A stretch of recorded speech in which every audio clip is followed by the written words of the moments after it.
Okay. Hello, everyone. Yes, crazy and fun things happening at the same time. First of all, I would like to thank Verizon. Verizon is a great internet provider. They gave me 100 up, 100 down, great speeds and everything like that. But have decided that I should know when they changed my account number. Like so it's like, yeah, what you're putting the wrong account number on there, but they've changed my account number like 6 times, so they haven't gotten my bill sometimes because they just change it.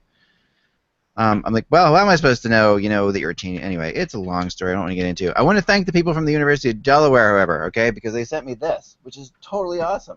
All right, so That's awesome. I mentioned before that I was grew up a Delaware fan on the show. My dad was University of Delaware alumni. I went to University of Delaware Division II football games. Followed the careers of guys like Jeff Comlow and Scott Bruner. Followed, and then on to a lot of great quarterbacks, to Rich Gannon, who I actually got to know, to obviously now. I was going to say a lot of great backup quarterbacks, but You're talking about Joe Flacco. That's who you're trying to Joe think. Flacco is an amazing quarterback now. I mean, Gannon went to the Super Bowl. Bruner was a good quarterback for the Giants. He was a mediocre quarterback. During the Phil Sim era, it was like He was basically. a very mediocre quarterback for the Giants. He was. Mm. But he played in the NFL, so you give him credit. yeah, a great guy, but a mediocre talent. So I mentioned this. I grew up. I was such a big part of my childhood. Every Saturday, the Blue Hens, Delaware Blue Hens, were home, going to those games and watching them play. And I said how much I missed that kind of. I kind of want to take my kids at one point. I think I was this year to a Delaware football game just for nostalgia's sake. It's really cool. I mean, college football. If you go to at that level, Delaware's as good as you can get for 1AA now. It is. We're Division II, right? Was Division II, now it's 1AA. So anyway, I said this on the show a while back, and then I get this thing that shows up in the mail, which is this official University of Delaware football helmet. It's cool. If you guys remember, I had this behind before, and we talked about it with Kevin one time. Yes. He's like, is that a Michigan helmet? I'm like, no, this is Delaware. It's a little different colored, but it's the same sort of. Michigan's a little bit darker blue. This is more of a bluish blue. Yes, didn't we say that Michigan stole the helmet from Delaware? I was taught as a kid that it went the other way, but apparently Kevin proved me wrong. My dad taught me that Michigan stole the helmet from Delaware. Ah, okay. But it's one of the coolest things, and of course, as you know, University of Michigan hockey team has this design on their helmet too, right? So, which is kind of neat, these 3 bars. So when you get a helmet like this, which is this is a really significant helmet. I mean, I can't explain how much this weighs, but it weighs a lot. It weighs a lot more. I know one name. Dallas Green actually was at the University of Delaware, and he's a huge baseball name, especially in Philly. So right. Davey Raymond was. Now, Tubby Raymond was a coach of Delaware for years, and he was a very famous coach. Davey Raymond was his son. Davey Raymond was the first Phillies fanatic. Right. And I saw Davey Raymond. He was a punter at Delaware, not a very good punter at that, but a punter. But what he was famous for was roughing the kicker penalties. And one very famous one where he was playing against Temple University at that time was one of the few years that Temple was ranked in the top 20, and they went to a bowl way back when.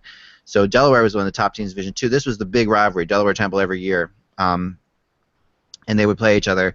And this was the year. I'm going to say it was either I think it was Bruner was the quarterback, and they were trailing Temple by a few. They had to punt. Raymond kicked a punt off a guy didn't even come close to him, 5 yards away from him. Raymond goes down he'd be lying motionless on the ground. There's a pause. A flag comes out. The people are on the field. They're bringing the stretcher out. You guys looking at Raymond what's happening? And this is of course no replay. This is a Division II football game. What happened? I didn't see it. Did you see it? I didn't see it. So they finally go roughing the kicker, first down. The second they say that, Raymond popped up like he'd be miraculously healed. The stretcher was right next to him, popped up, went like this, shook his hands like this, and ran off the field. So what you're saying is Davey Raymond was a big fan of Nazem Kadri. Yeah, a complete faker. But it was kind of ironic that this guy, who was just such a jokester, turned into the Phillies fanatic.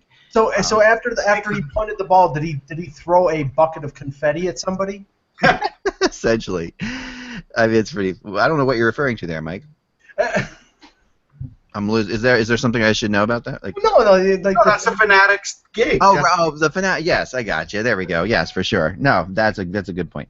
He did not. But so I got this helmet, and I'm like, this is cool. As a kid, to receive a football helmet from this. I mean, I saw this team play so many times to actually receive a football helmet. I'm like, this is awesome. So I go to put it on, because what are you going to do if you get a helmet like this? You're going to put it on. It's way bigger than your head. I can see it already. Put it on, and I'm like, And wow. There's this bar, okay, inside here. You can see. That's and it's installed with a screw that's unremovable, because I guess for insurance purposes you can't actually wear this helmet. How frustrating is that? I love you guys at the University of Delaware, but man, if I get a helmet like this, I want to be a blue hen for like a minute and put this on and feel like what it felt like to like have worn this. I mean, this is you why bend the bar. You could bend the bar all the way back so that it'll fit. You can't. There's no way. This bar is so ridiculously solid in here. It's like then get like a sharp razor and. I guess I could get it. I could probably get one of that. Oh man, but last time I had that lock cutter. That would probably work. Yeah, you're gonna cut your finger off. Don't do it. One time I did the lock cutter. I almost blinded myself. I was outside, and I was trying to get the lock cutter, and I was pulling down. The lock cutter was really high up on our gate. I was pulling down like this, and as it broke, all the tension went away, and the end of the bar came out and hit me in the eye. Remember this? I did this Russ, by myself. I hurt myself in the backyard. I was like, didn't know if I should go to the hospital. It was all happening alone by myself. If he got one of those things, he'd accidentally sever his carotid artery.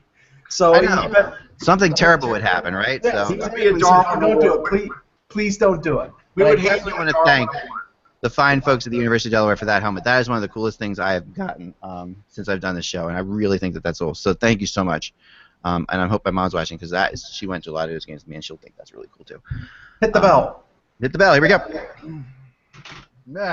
Evil Knievel fell down. Sorry, 1 second. Hold on. He fell down a lot in life. Don't worry. Is the chair ready for the pratfall? There you go. All right. Bells for sale, $1,000, patreon.com/.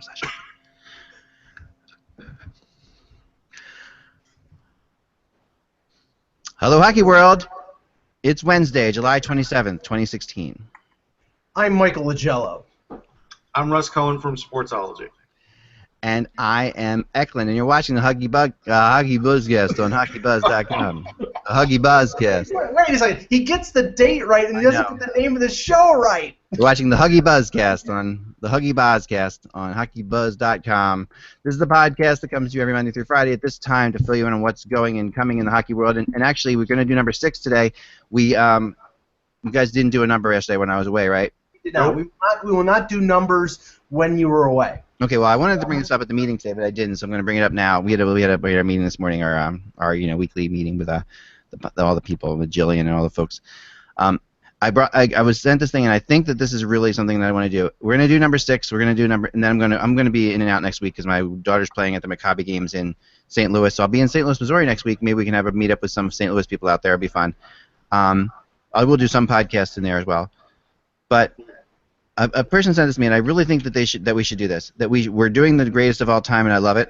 But I think that every day we should also do the greatest current player wearing that number, because no one has really done that. Like if you go online, you can find like people have done the greatest number 5 of all time. But I think that we should do every day, and we'll start back with number 1 for this, and then we'll catch up, and then we'll do both of them together. So we'll have the greatest 6 of all time and the greatest 6 currently playing, and see if any of them match up. I think that's kind of an interesting thing. It's through the summer, guys, so it's something fun to do in the summer. And when there's news happening, we won't maybe do it, but it's something that it's going to take us a while to get all the way through this 99. Also, we'll be starting to do within the next. I think when I get back from starting in August, we should start our team by team reviews. So we'll do that as well, starting like August 8th or 9th in there somewhere. Right. That sounds right. And we'll do, we'll figure out 30 days out and to get us to the regular season. Although I'll let you know in advance, August 8th, I won't be on the show. So okay.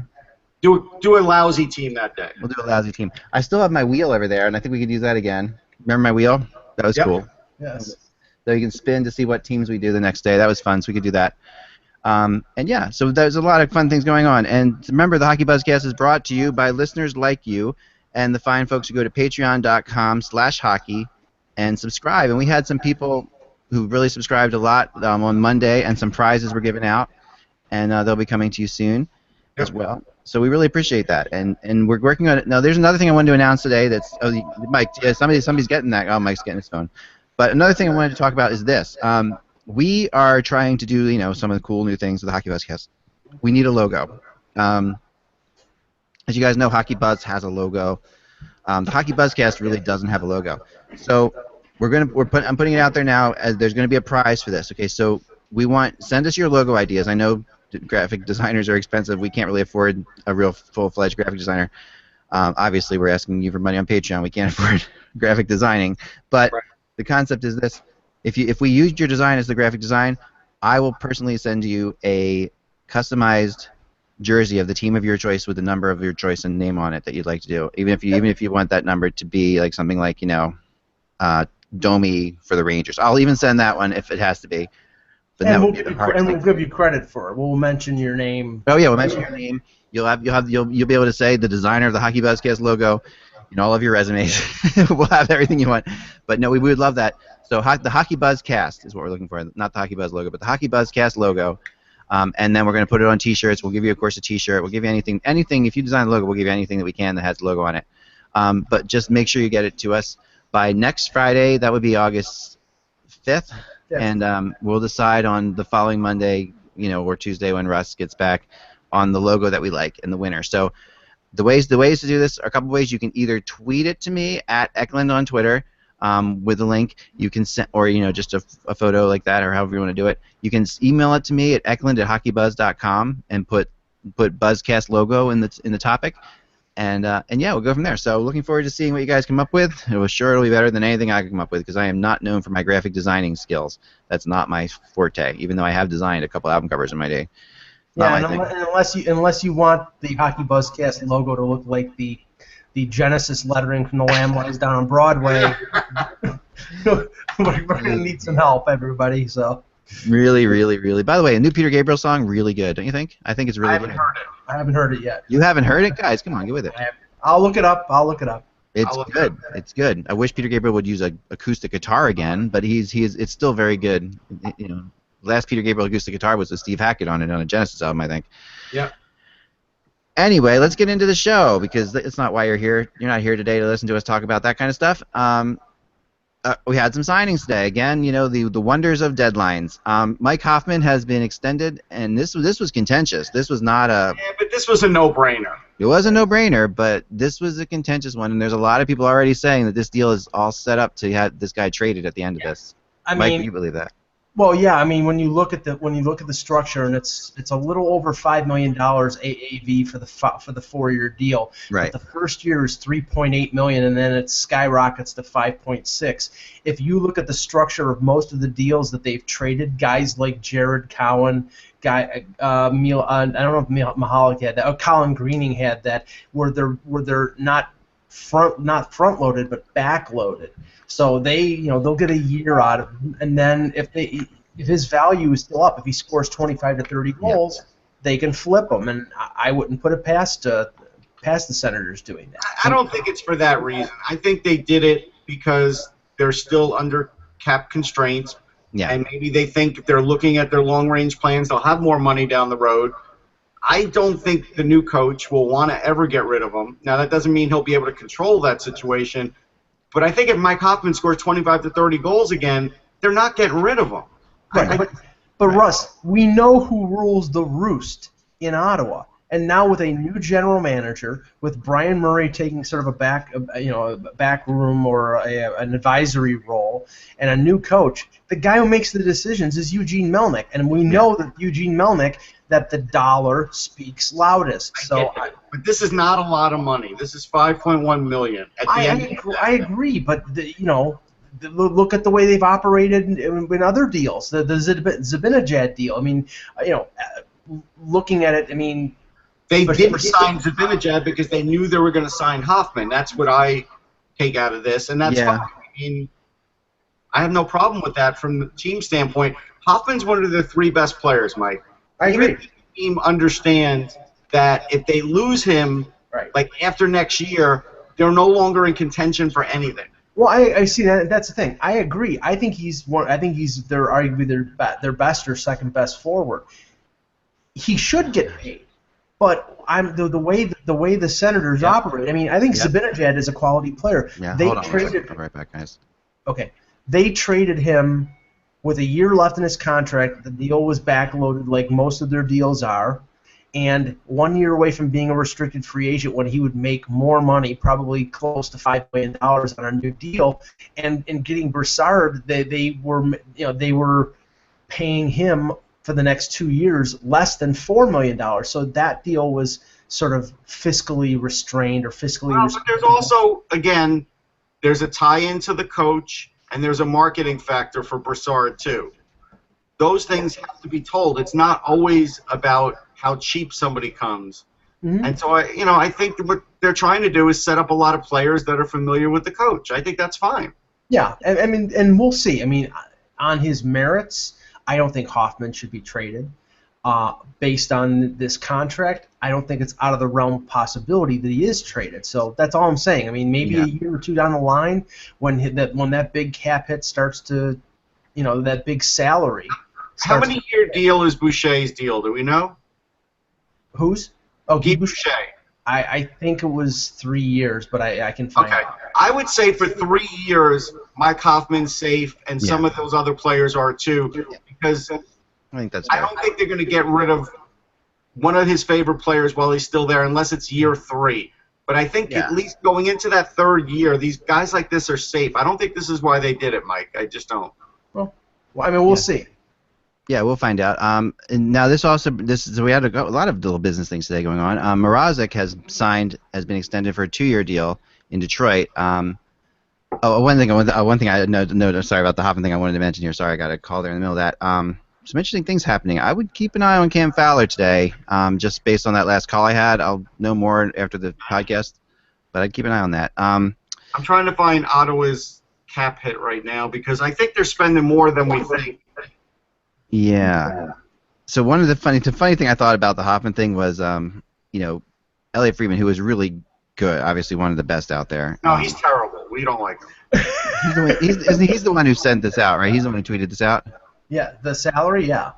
So he tweets out, I'm hearing Ottawa might be signing Hoffman to a 4-year deal, $3.8 million next season, then 3 years at $5.65 million. That's pretty specific, Elliot. That's like not just a rumor there, you 3.8, then 3 more years at 5.65. That's not something you're hearing. That's something you've been told. All right, so let's talk about this for a minute, just for perception's sake. Just saying. The New Jersey Devils and Calgary Flames are only spending $59 million.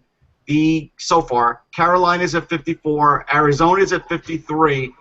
The Ottawa Senators are at 62. So they're not even the lowest and not even one of the lowest. And the other teams aren't getting maligned for what they're spending. I don't think it's fair to malign them. I think, they're spending not to the middle, but they're close to the middle.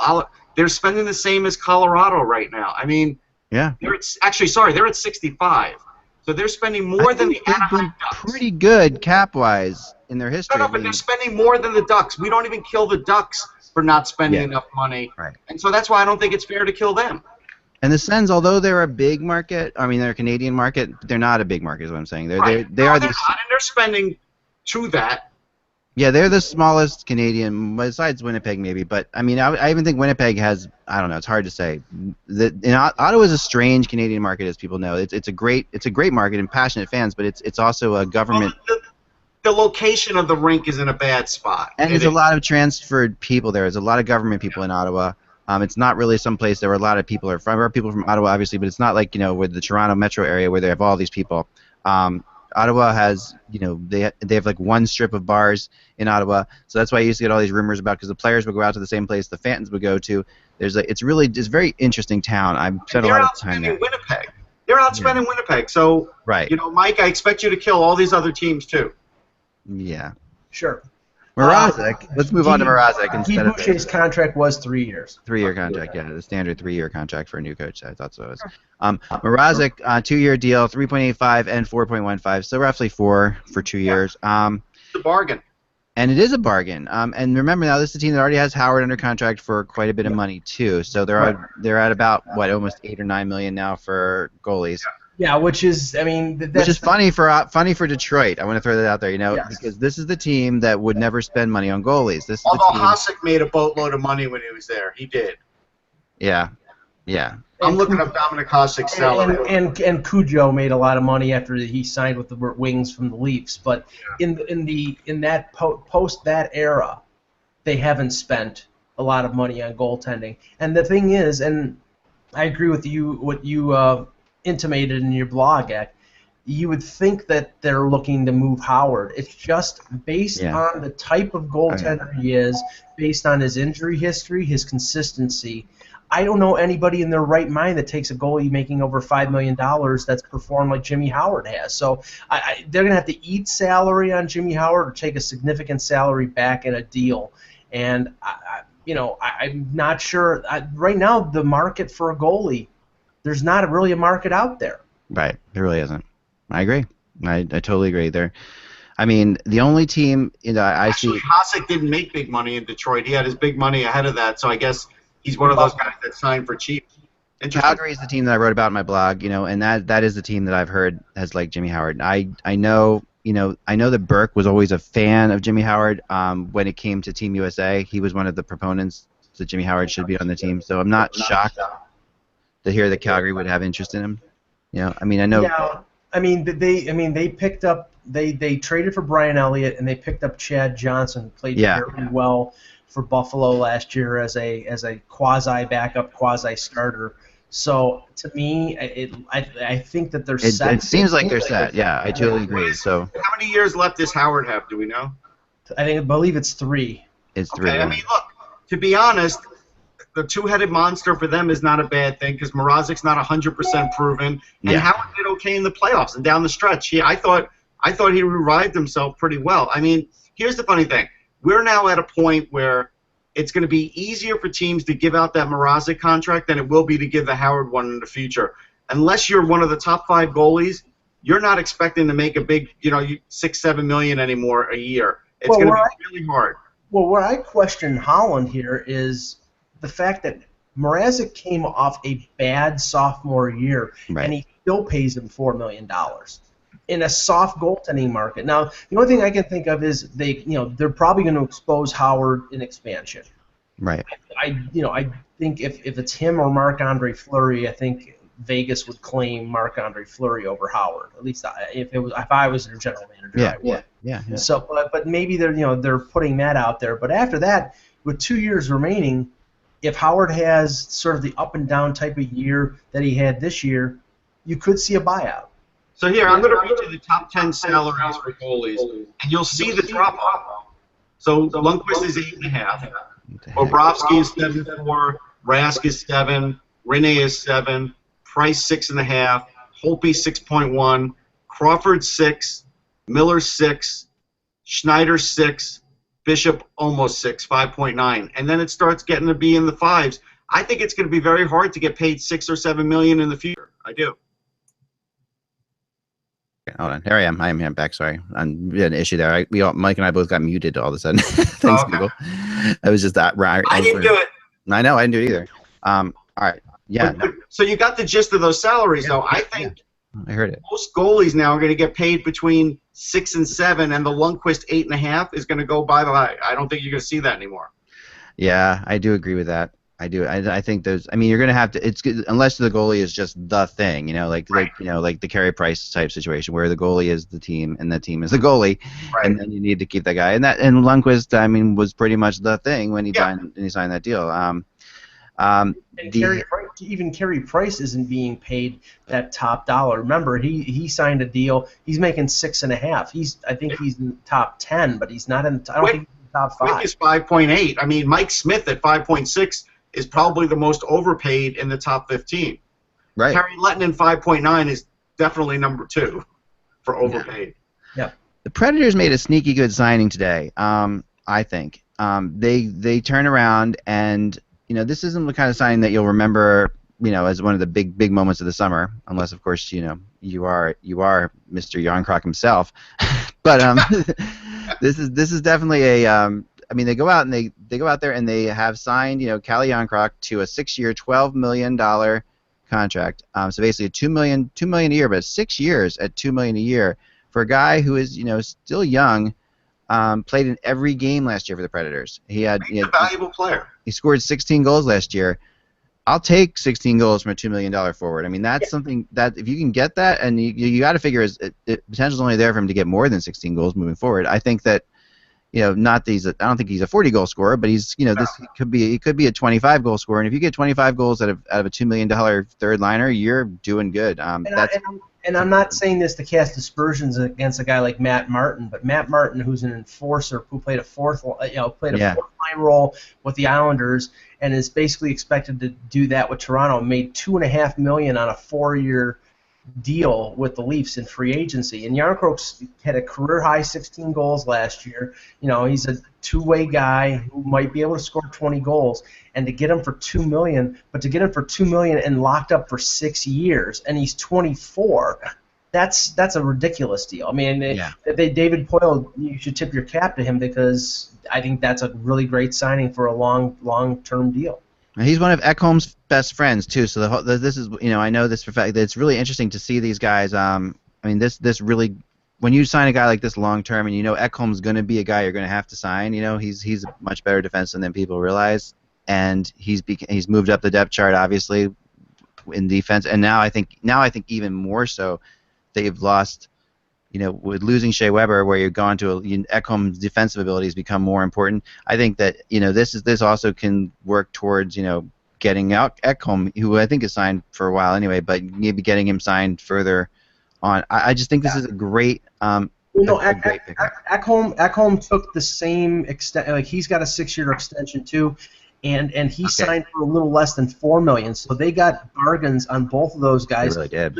Just like they got a bargain on Roman Josi, who could be, along with John Tavares, the most underpaid guy in the league. He's making $4 million, and he's a legitimate Norris candidate. So that sort of counterbalances the $9 million that you're paying to PK Subban. So I think that core four that they have is probably going to be, all four of them will be protected in the expansion draft. They'll be one of the few teams that protects 8 skaters rather than 7, 3, and 1. Right. Well, I'll tell you what, that was a good trade for Nashville because they basically traded Legwand for Eves and Jarnkrok and a conditional third. I'm trying to see. It looks like they didn't get a third rounder out of it, but they got those 2 players, and you know what? In the end result, Jarnkrok could be better. Legwand's gone, right? It's completely. It's a heck of a trade. No, I think it's a heck of a trade, and this is what the Predators do really well, and what is great about having a general manager like Poile who knows that he's secure. Like when you have as opposed to general managers who are new or worried about their jobs, Poile pretty much knows he's got a job there until he doesn't want it anymore. And so he can go in there and he can sign a 6-year deal without any fear. Like that's the great thing. He knows that, and the Predators have done this for years, and is one of my biggest pet peeves about teams changing general managers so often, because a general manager is so hard to judge based on a season. A general manager, but with Don Maloney in Phoenix, a new guy's come in there and done a great job, but on paper. We don't know yet. So far on paper, he seems like he's done an interesting. Yeah, right. He's very much a money puck character, right? So he's doing that, and he could be he could be fantastic. But Maloney, that team is so set up now because Maloney did such a heck of a great job before that, where that these players. So the general managers, what they do, and we saw this, of course, in Chicago, before when Talon left, what they do is often seen years later, and it's difficult. With Poile, actually knows he can get knows he can do that. He knows I'm going to be here 6 years now if I want to, and I'll see this play out. So this is why the Predators. This is a key for a small market team like the Predators to be able to sign guys like this to 6-year deals. It's huge. Yeah, and more than likely, extrapolating on that 8 skater point that I was making. The fact that right now, if you look at their roster, they obviously protect Philip Forsberg. They probably protect James Neal. Ryan Johansson's the third guy. You could make an argument that Jarnkrok is the fourth guy because then you're not only exposing Craig Smith or Colin Wilson, and I don't think that anybody would be losing any sleep over losing either one of those guys. Man, if I'm a team though and I need a scoring player, I would look at those 2 guys seriously. Both those guys I think are on the verge of becoming really interesting players. Like, and and Colin Wilson, if he keeps up what he did last year, if he keeps that kind of during the season he was terrible, but during the playoffs he was awesome. Right. Yeah, he can play. He's still figuring it out. If he does figure it out though and gets consistency going, that's then you have Colin Wilson, so it could be a serious deal for some team out there. If I'm a young team, like if I'm an expansion team, I'm pulling in Colin Wilson because he could really be something. He could really be something special. The Hurricanes have also extended Bill Peters through the 2019 season. This is kind of an interesting move. You have to. He's done a good job. Things are looking up. I think, and again, we don't know what's going to happen with that team in the future. Yep. So you have to have those other things locked up so there's stability at least. Yeah. And Bill Peters, of course, another one of the Detroit people who came through that area. Sounds just strikingly, like Mike Babcock when they speak. They're just the way they talk, the way they express themselves is so. I mean, you can't imagine these two guys if they had a conversation together what it would sound like. They had plenty of them together because they talk exactly the same way. And they have this, and Bill Peters is a great coach. It's actually, you know what? I'll give the analogy. It's sort of like you and Russ the Chicken. You sort of talk alike as well. No, I don't. No, Russ the Chicken. I'm pissed off. No, please. We don't need him anymore. No. Russ the Chicken, I'm pissed off at because he's. I mean, he comes in here. He demands a big contract. I pay him his money. Arbitration. I pay him his money, and he takes off. I haven't seen him for months. Eck is going to walk away from the contract. I haven't seen him forever. So you're saying he flew the coop? Is that what you're saying? He flew the coop. He got in here, and that's like he Evander Kaned me kind of. Oh. Wow. Tyson Barrie's arbitration offer. That's the next player we'll be talking about who comes to a last-second decision. Now that's an interesting one because he only wants 1 year. Yeah. I know. This one I think will. This one I think. Okay, it may not go to arbitration because they may reach a settlement, but I don't think they'll reach a settlement in terms of a long-term deal. I think it's going to be a 1-year deal. It's a 1-year deal, Mike. He only wants 1 year. Right, well, that's the thing. It's like that's. I mean, basically, he's telling you, I will play 1 more year for you, and then I don't want to play for you anymore. Yeah, I know. And and they are $2 million apart roughly going into this. Yeah, they'll figure out the gap, but I think the worry is. The other part is he doesn't want to be with the team long term. He wants to be a free agent. So you pretty much have to trade him at the deadline. Even if you're sort of in it, you have to deal him or you're going to get no assets for him. He wants the security of a long-term deal, and Colorado. Well, they probably would give him the security of a long-term deal, but the idea is if he only wants 1 year, he doesn't want the security of a long-term deal there. Or they won't give him the money that he thinks he deserves on a long-term deal. I mean, right. It's one or the other. They're probably not going to pay him more than Erik Johnson is making. And honestly, I think he's a different type of defenseman, but I think he's a better defenseman than Erik Johnson. And Erik Johnson is making $6 million a year. So you don't think that in a year if Tyson Barrie puts up another 10-goal, 30-assist year, he's going to make more than $6 million? He could make close to $7 million. So that's why. Yeah, I think that's fair to say, too. Get out of here. Get out. Oh, God. Just shoot that thing. Come on, you. Jeez, man. You haven't been around forever. That's just not true. All right, anyway. Ignore that. Sorry.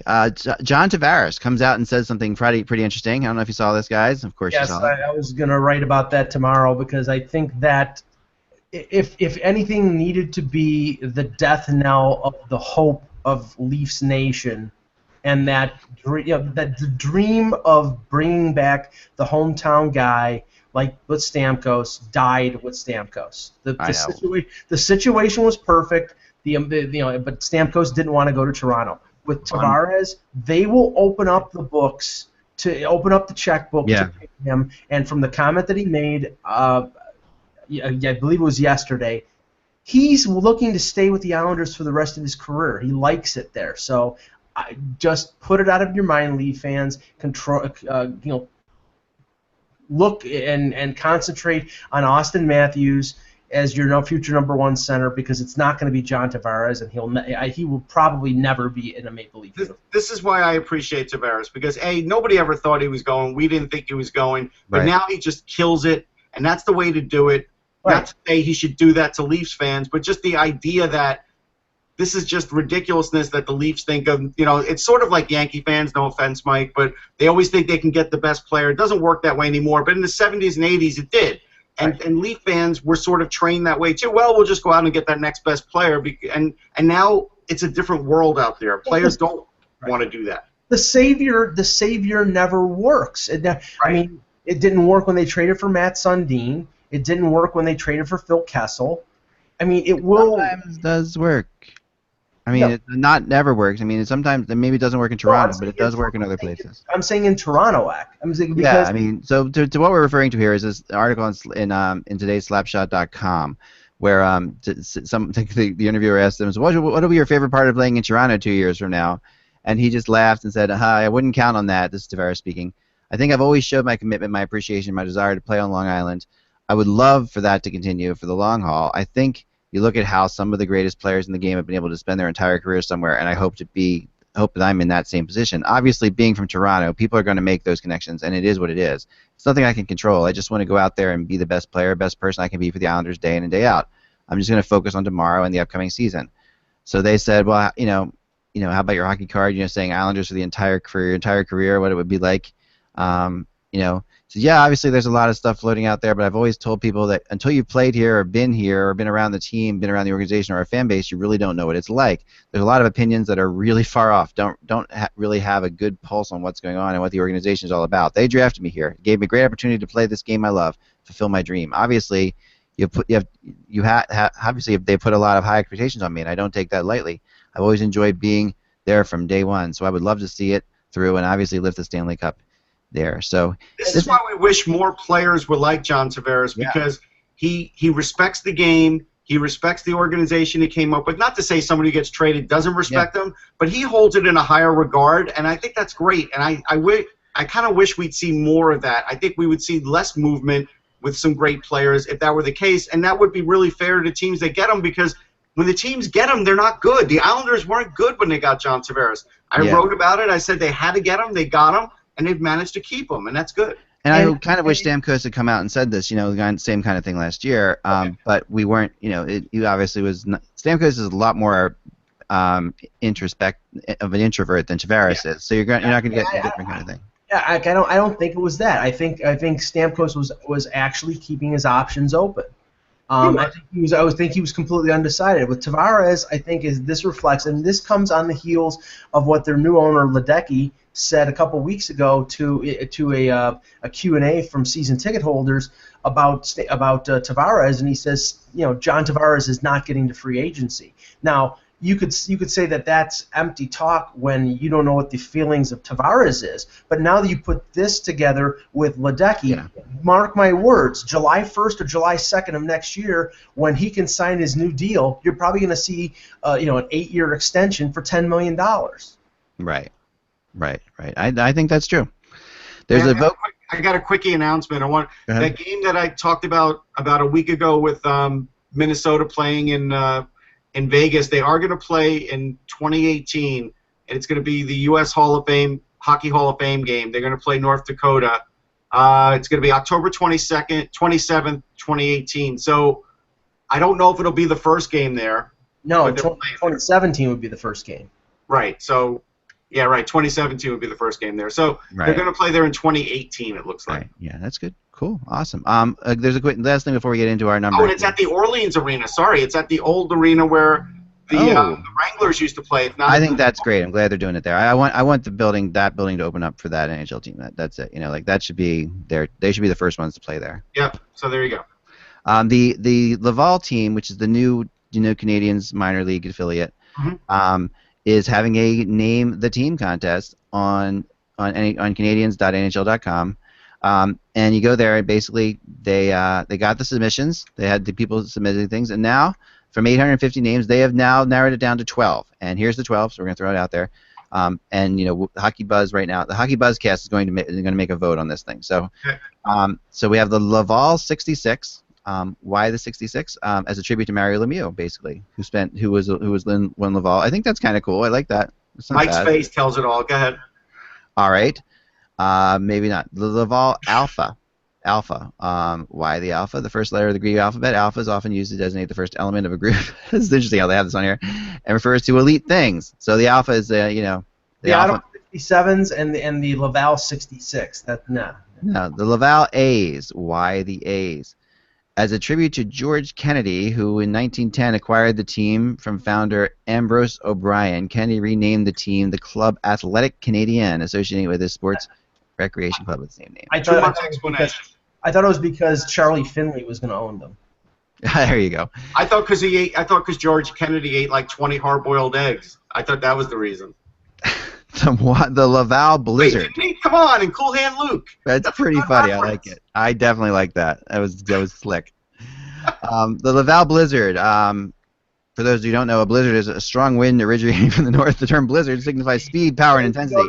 I'm from Buffalo, and there's a team here called the Buffalo Blizzard, or was a team called. Yeah, this is when you take a terrifying weather phenomena and name your team after it, so people are like, "Go Hurricanes! Woohoo!" Sounds like the Guardian Project. Is the team owned by Dairy Queen? Yeah, right. It's like, go Hurricanes. Heck, doesn't that sound like the Guardian Project? I mean, a little bit. It does sound like the Guardian Project. I give you that. The Laval Cosmos. Why the Cosmos? No Cosmos. Gravitating within the Canadiens universe, the Laval Combos will be tasked with exploring up-and-coming talent in the organization. The Future Stars nickname also gives the nod to Laval's Cosmodome, the famous science museum. Ladies and gentlemen, we introduce our head coach, Carl Sagan. Right. Yes, because there's a lot of crossover between science and hockey. Okay. The Laval Lynx. Why the Lynx? An inhabitant of the Boreal Forest region, the Lynx is a predator that is How are they spelling it? Lynx. See, the Ottawa Lynx were a minor league baseball team. Next. Yep. You'll love this. The Laval Mets. I'm serious. Short for metropolitan, the term symbolizes the important place that Laval holds in a large-scale agglomeration that includes the urban regions of Montreal, Laval, and North and South Shore. So there is nothing metropolitan about Laval. Next. The Laval Patriots. Oh my God! This is by Tom Brady. Obviously for their this is obvious for their place that they played, the role that they played during the American Revolution. The Laval Patriots. No, I'm just kidding. Capable of bringing people together, determined and combative, the Patriots don't back down from anyone. The historical reference associated with the Patriot inspires determination and courage. All right. I have a winning name. How about the Laval Poutine? The Laval Rapids. I like that. Laval is a municipality surrounded by water, sparsely featuring rapids. There's a few rapids, but not many. It's just a lot of water. Its name originates from the municipality within which the place Bell is situated, the Laval des Rapides. In that regard, the term establishes a direct link to the city, but also refers to the essential quality in hockey players. Particularly, so far, that's the best one. That's the best one so far. The Laval Rocket.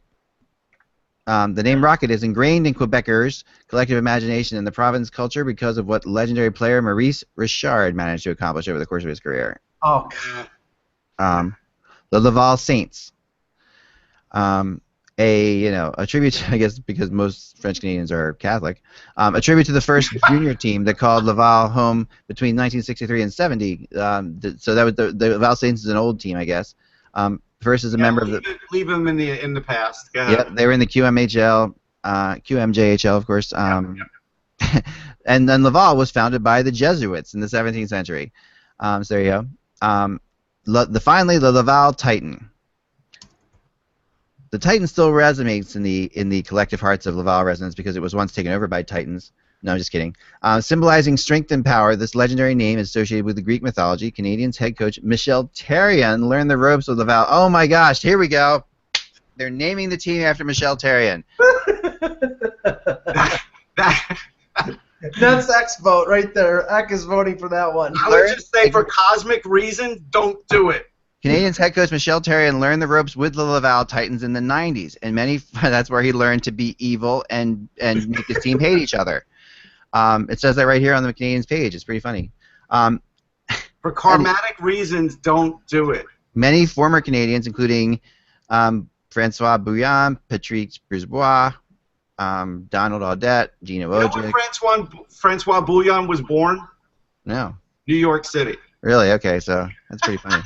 Now, I'm sure he resided there, but he was born in New York City because he's from a hockey family. And Vinny Damphus. So, okay, so we're going to make our selection here. I'm going with the Titans. Got to go with the Titans. I'm going with the Rapids. The Rapids. All right, I will go with the Rapids. So I lose my vote there. So, but I just think naming this team after Terry and after. In the chat, I have a couple write-in candidates that I won't mention. Yeah, I see them. Not only can we not fire Michel Therrien, we're going to now name the AHL franchise in his honor. I think that's under an owner. He's going to own the we've submitted our votes. Hold on. Okay, so now there's a contest here. That's pretty funny. If we could win, we could win a pair of season tickets to. Just out of curiosity, when they were showing like the Mets, was it the how was the logo? How did the logo look? Or they don't have a logo yet? There's no logo. It just says the Laval Metropolitans in parentheses Mets. I was just curious. It's going to be an outline of the Laval skyline, which would be like one building. Yeah, it's such a isn't that where Superman defends Laval? Oh my goodness, we definitely are very happy not to be releasing Mike's answers for this. Yes. In our chat room, we're not going to talk about them. We're going to move on. All right, so here we go. We did number 4 last we talked, and number 5. So we actually have a couple things to talk about here. So I was wanting to give a little bit extra time to this, which I did not. But here we go. Number 4. Or Belleville, the best. This is our most responded to poll so far in the number game, which is not surprising.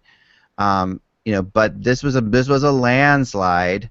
7,600 votes, 72.99%. So 73% of those going to Bobby Orr is the best number 4 of all time. I'm sure he's thrilled. John Belleville gets 18.35%. So he came in second. Stevens third, and Vinny LeCavier with 1.26% gets in. And Red Kelly got like nothing. Yeah, I don't think he got anything. I can't find it. I can't figure Unfortunately. For a guy who won 8 Stanley Cups. For a guy, yeah, definitely deserves a little bit more than that. Red Kelly did not get much. That's all right. All right, so moving on now. Then number 5 was we did a couple days ago. Number 5 was a little bit more complicated.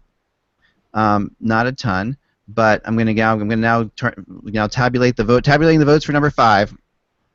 And this was this is where I put. That was your chance for a sound effect, Mike, but you blew it. For Dick Clapper. All right. With all the votes counted and all the regions reporting, Dennis Potvin wins this thing with 67.76%. No shot. Followed by Boom Boom Jeffrey with 23.57%. Hey, Boom Boom! He did pretty well for the 23%. Is not bad. He did better than Rob Langway, which shouldn't have happened. Rod had 5. Shouldn't have happened. No, Rod Langway was a better player than. What commercials did Rob Langway ever do? I know. Rob Langway never even won a Stanley Cup or a scoring title. Come on, man. You can call me Ray, or you can call me anyway. So then Dick Clapper, who was my vote, who probably was the best player on this list. No one seems to care since he played in the 30s. But he was an MVP, and I was sure he gets 3.38%. This moves us on to number 6. All right, so now I have my notes here. I get to go first today because I have not gone first yet. I'm gonna throw this out there. Here's my vote for number 6. I think this is a no-brainer, and I'm gonna say it right now. Shea Weber is the best number 6 ever to wear the game, and I know ever to play the game, and I know that's gonna be controversial, but I think there's a stat guy out there that will disagree with you. Of course, there's some kind of fancy stat guy out there, but No, I mean an unemployed stat guy. Yeah. There was one that was just fired by an analytics guy that was just fired by Edmonton, so maybe. Oh, I know. No, I'm Shea Weber. You know who I'm talking about. I mean, look at Shea Weber's numbers, his All-Star numbers, his Olympic numbers. And just the fact of just such a dominant player that he is. I mean, there's other number 6s out there, but to me, this is the first guy I'm nominating that's going to be in our thing from the current day teams, which we're going to do something about later. But this is number 6 for me. Shea Weber. Rush, you get to go second today. All right. To me, the number 6 is a no-brainer. Phil Housley, one of the great American players of all time. Yep. Terrific defenseman. Probably doesn't get any credit for being decently defensively, but he was great offensively. Put up huge numbers. Is a pretty good coach now, too. He's an assistant coach. A good guy, very humble guy, but really, if you talk about now, some people will say he's a compiler, but he had some pretty terrific seasons. He really did. There you go. So yeah, no, Phil Housley's hard to argue, and now is also an assistant coach, right? For the Predators. Yeah, it's Nashville. That's right. I couldn't think of the team, but I knew he was. Yep. And actually, one of the things that PK Subban talked about when he got traded to Nashville was looking forward to working with Phil Housley because he was actually working with another offensive-minded defenseman, which he hasn't had, I guess, and one of the top skilled players. Not to downplay the incredible talents of the greatest number 15 of all time, J.J. Daigneault. Right. But Phil Housley is in Montreal. Phil Housley is in Nashville. Is going to be working closely with PK. So Housley, Shea Weber, Mike?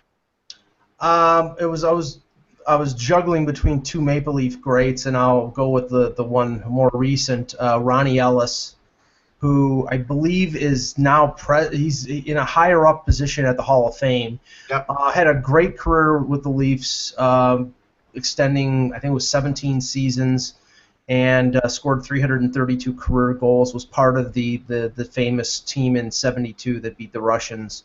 I've met him once. Great guy. Ronnie Ellis is my choice. Right. Yeah, I had a chance to meet him at the Hockey Hall of Fame, and I happened to have like the 50th anniversary Leafs media guide. He signed that. We interviewed him for about 20-25 minutes. He was on the '72 Summit team as well, and so yeah, he's a terrific guy. I love the choice. Lord, you know what, guys? Did we actually do this with number 5? We didn't do a poll. Well, this is number 6 that we're on. No, but with number 5, did we actually keep Lindstrom off our list? No, Lindstrom was mentioned. He wasn't on my poll. Well, Oh my God! I'm so sorry. All right, guys. Thanks, Jim, on the chat room for this. God. All right, I'm gonna do this again because that's ridiculous. Yeah, do it again. Yeah, no, do it again. I'm so sorry. I am really sorry. Just for that, Jim, because you pointed it out there, I want you to. Can you give us a number 6 and give us our 4th number 6? Actually, I believe Jillian mentioned Nick Lindstrom. Yeah, she did. What the hell? She was the first person we mentioned. jilted Jillian out of her victory. I'm an idiot. I'm so sorry. You basically squelched the female voice on the show. You're the Trump of the show. Oh my gosh! I'm sorry. This just tells you how. Don't go politics, Russ. I had somebody scold me because we started talking politics yesterday, and I didn't even say. I said one thing. We're not talking politics. All right, I'm an idiot. I did that poll. That's all on me. I'm gonna fix this, and I'm for sure going to put another poll up along with our numbers. Dan's gonna lose. Pot Fan will finish in second place behind Lidstrom. So, Jim, thanks for bringing that up in there. Jim, would you like to give us a number 6 or Flamester? Another number 6 because we would like to have a 4th person on there for sure. And there's a couple others that are obviously good. Flamester's going to take Pierre Mondu because we know he's a Pierre Mondu. Pierre Mondu. It's a great choice. So far, what do we have? We have Ron Ellis, we have Phil Housley, and we have Shea Weber. Yeah. So let's see if anybody on the chat room wants to throw up anything now for the number 6. How did I leave Lidstrom off that list? Man, oh man. All right, that just tells you. Well, if Dan was here, I know who Dan would take. Dan would take Kenny Morrow. Yeah, Ken Morrow, who is a really great defense. There's one that's Ace Bailey. I mean, that's a good one. It was between Ace Bailey and Ron Ellis, but Ace Bailey asked Ron Ellis to wear his retired number, and Ace Bailey's career was cut short because of Eddie Shore. Yeah. That's why I took Ron Ellis for longevity and quality of career. Wow. I am so sorry that I did this. I'm gonna redo this. I really do apologize. I'm an idiot. All right. We'll have the results of 2 polls tomorrow then. Yeah, I'm gonna fix that right now. And yeah, I am just so ridiculously. Sorry, I was racing to get the poll in there. Anyway, all right, there you have it. That's it for today, guys. We'll be back again tomorrow. We'll be talking number 7s tomorrow, which is a pretty good one. There's a lot of 7s. Yeah, there's definitely. Yeah, I think there's at least 3 serious 7s that we're gonna fight over. And I'm not. It'll be a good one. And they're actually interesting because there's 4 7s and there's many 7s, but there's a Bruin, there's a Ranger, there's a. I'm declaring right now. I'm going to use my right of first refusal on somebody who's number 7. Yeah. Okay, I got you. Yep. All right. Well. Yeah. I don't blame you there. So, number 6. Today you have your. So let's go with we got. Housley, Weber, Ron Ellis, and Morrow. And Ken Morrow. Yeah. You want to put Ace Bailey in there? Let's put Ace Bailey in there. No, because that's going to divide up the vote with the Leaf fans. Yeah. Yeah. Oh, so Jim, you're back on the chat room. I'm trying to wait. Give us a number 6, and you will actually give us a number 6, and I'll put it in there. It's for yours. You can make that pick, because you can make that pick in honor of me being a total loser. All right. Okay. Remember, without the buzz, it is just hockey. We will talk to you tomorrow. See you then. Enjoy the show. Later.